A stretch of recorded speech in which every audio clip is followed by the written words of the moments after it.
Kenapa saya first time beli kereta ah? Susah sangat leh. Sangat susah sebab apa? Biasa awang rasa lah. You kosong, you first time beli kereta. You punya scoring memang fail punya. Sebab apa? Sebab dia dalam sistem dia cek sajalah. Hong Cai Jing. Enter.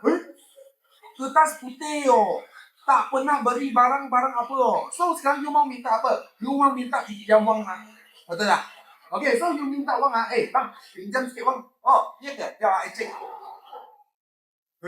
Ini orang dia tak pernah pinjam wang. So I tak tahu dia kaki baik ke kaki busuk. Sekarang punya orang dokumen lagi kuat tau. Gaji 3,000. Nak beli kereta Honda Civic bulanan 1,000. Sebab lepas you beli nanti you mau maintenance, you mau hidup, you mau isi minyak, you mau bla bla bla, you mesti tak cukup. So nanti macam mana? Nanti kereta kena tarik. So dia punya tarik percentage tinggi dekat bank.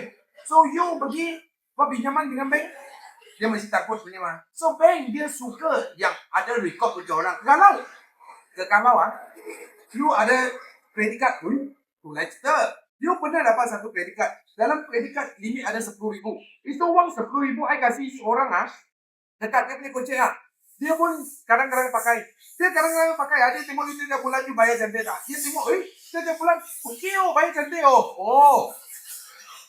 Ini kaki bukan busuk So ini boleh pinjam punya. Sebab dia punya credit card dia bulan dia pakai, dia pulang. Ini orang gentle, steady So, kalau you punya nama kosong, tak boleh cakap. Itu mesti susah punya. Mungkin you kena dokumen baik-baik sangat, baru you boleh dapat kartu.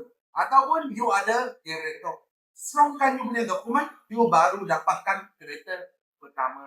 Follow awang dapatkan info dan knowledge kereta.